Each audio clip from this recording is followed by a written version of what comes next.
ஆன்மீக நண்பர்கள் அனைவருக்கும் வணக்கம். இந்த பதிவில் ஆஷாட நவராத்திரி ஆரம்பித்து பஞ்சமி திதியில் நீங்க இந்த தீபத்தை மட்டும் ஏற்றி வையுங்க. எவ்வளவோ கஷ்டங்கள் இருந்தாலும் இந்த பஞ்சமி திதியில நீங்க ஏற்றி வைக்கக்கூடிய இந்த தீபமானது உங்களுடைய கடன் பிரச்சனைகள் முழுவதும் தீர்வதற்குண்டான வழியை காட்டும். அது மட்டும் இல்லாம வாராகிய அம்மனுடைய மந்திரங்களை சொல்லி அவரை மனதார வழிபட்டாலே போதும். நிச்சயமா இதுவரைக்கும் கடன் அடையவே இல்லைன்னு வருத்தப்படுறவங்க கூட இந்த ஒரு வழிபாட்டை செய்து பாருங்க. இந்த நவராத்திரிக்குள்ள உங்களுக்கு ஒரு நல்ல செய்தியானது நிச்சயமா கிடைக்கும். சப்த கன்னிகள்ல ஒருவரான வாராகி அம்மனுடைய வழிபாடு இன்னைக்கு பாத்தீங்கன்னா மக்களிடையே அதிக அளவுல இருக்கு. மக்கள் வாராகி அம்மனை ரொம்பவே நம்ப ஆரம்பிச்சுட்டாங்க. ஏன்னா அந்த அம்மனை வழிபட ஆரம்பிக்கிறவங்களுக்கு எதிரிகளுடைய தொல்லையே இருக்காதான். அந்த எதிரிகளுடைய ஆதிக்கம் அவ அறையோட அடிச்சிருவாளாம். நிறைய பேரு ஒரு குடும்பம் தழை தோங்க கூடாதுன்னு சொல்லி பெருமளவுல எதிர்வினைகளை செயலாற்றுவாங்க. ஆனா இந்த வாராகி அம்மனை வழிபாடு செஞ்சீங்க அப்படின்னா அந்த எதிர்வினை கூட நம்மள ஒண்ணுமே பண்ணாது. அவ்வளவு சக்திகள் வாய்ந்த இந்த அம்மனுக்காக நம்ம இந்த தீபத்தை ஏற்றி வைத்தோம் அப்படின்னா நமக்கு கஷ்டம்னு சொல்லக்கூடிய அந்த கடன் பிரச்சனையை சீக்கிரமா தீர்த்து வைப்பா. இப்போ நவராத்திரியானது நடந்து கொண்டிருக்கு இல்லையா? வாராகியுடைய பஞ்சமி திதியானது எப்ப வருதுன்னு பாத்தீங்கன்னா வரக்கூடிய ஞாயிற்றுக்கிழமை அன்னைக்கு வருது. ஞாயிற்றுக்கிழமை மதிய அளவுல இந்த திதியை ஆரம்பித்து அடுத்த நாள் மதியம் நிறைவடைகிறது. இந்த நவராத்திரி நாளே மாலை நேர வழிபாடு தான் சிறப்புக்குரியது. வராகி அம்மனுக்குமே மாலை நேர வழிபாடு தான் சிறப்புக்குரியது.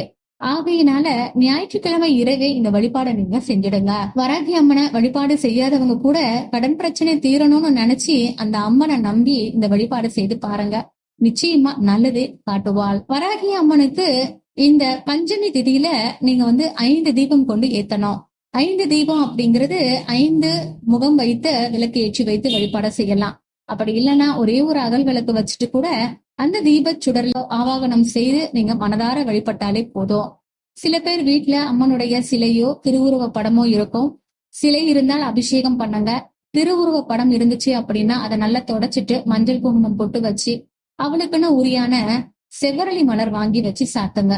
இந்த பஞ்சமி திதியில செவ்வரளி மலர் சாட்சி அவரை வழிபட்டாலே போதும், ரொம்ப சந்தோஷப்படுவாங்க.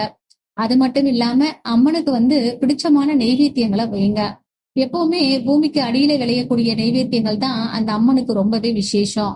அதனால சக்கரவள்ளி கிழங்கு, மரவள்ளி கிழங்கு இந்த மாதிரியான கிழங்கு வகைகள் கிடைச்சதுன்னா எடுத்து வைக்கலாம். அப்படி இல்லைன்னா ஒரு டம்ளர் பானகம் வச்சுட்டு கூட நீங்க மனசார வேண்டிக்கோங்க. பானகம் அப்படிங்கிறது வெள்ளை போட்டு செஞ்சீங்க அப்படின்னா ரொம்பவே சுவையா இருக்கும். அது அம்மனுக்கு ரொம்ப ரொம்ப பிடிச்ச ஒரு பானகம். கண்டிப்பா இது எல்லாமே செய்ய முடிஞ்சாலும் செய்யுங்க. அப்படி இல்லைன்னா ஏதாவது ஒரு நைவேத்தியத்தை வச்சுட்டு வழிபட்டாலே போதும். மாலை 8 மணிக்கு மேல வழிபடுறது ரொம்ப நல்லது. 8 மணிக்கு மேல பூஜை அறையில விளக்கேத்தி வச்சுட்டு அம்மனுக்கு தேவையான மலர்களை சாத்தி வச்சுட்டு அவங்களுக்கு பிடிச்சமான நைவேத்தியங்களையும் வச்சுட்டு நீங்க இந்த வழிபாடை செய்யுங்க. கடன் பிரச்சனை தீரணும் அப்படிங்கிறதுக்காக மனசார வேண்டிக்கோங்க. உங்களுடைய சங்கல்பத்தை எடுத்துக்கோங்க. உங்களுக்கு எந்த மாதிரியான பிரச்சனைகள் இருக்கு அப்படிங்கிறத நீங்க சங்கல்பம் எடுத்துக்கோங்க. இந்த பிரச்சனை இந்த குறிப்பிட்ட நாளுக்குள்ள எனக்கு தீர்த்து வைக்கணும்னு சொல்லி அவங்க கிட்ட மனசார வேண்டிக்கோங்க. அதுக்கப்புறமா விளக்கேத்தி வச்சுட்டு அவங்களுக்காக வச்சிருக்கக்கூடிய நைவேத்தியங்களை வச்சு அவங்களுடைய மூல மந்திரம் தெரிஞ்சுதுன்னா அதை மறக்காம நீங்க சொல்லுங்க. ஒரு 27 முறையிலிருந்து அதற்கு மேற்பட்டும் நீங்க இந்த மூல மந்திரத்தை சொல்லலாம். அது மட்டும் இல்லாம கடன் தீரணும் அப்படின்னு நினைச்சீங்கன்னா கட்டாயமா நீங்க ஏத்த வேண்டிய தீபம்னு பாத்தீங்கன்னா நவதானிய தீபம். எப்பொழுதும் அந்த அம்மனுக்கு ஏத்தக்கூடிய தீபம் ஏத்துங்க. அதே சமயத்துல ஒரு தாம்பூல தட்டு எடுத்துக்கோங்க. அந்த தட்டுல நவதானியங்களை வாங்கி பரப்பி வச்சுக்கோங்க.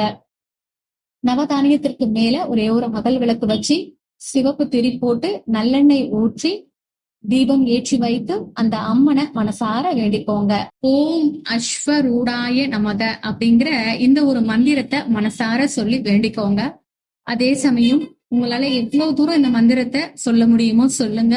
கண்ணீர் மல்க அந்த அம்மா கிட்ட மனதார வேண்டிக்கோங்க. இவ்வளோ நாள் அனுபவிச்ச துன்பத்திற்கும் கஷ்டத்திற்கும் விடிவு காலம் கிடைக்கணும்னு சொல்லி அந்த அம்மனை மனசார வேண்டிக்கோங்க. இந்த பஞ்சமி திதியில இந்த தீபத்தை ஏத்துங்க.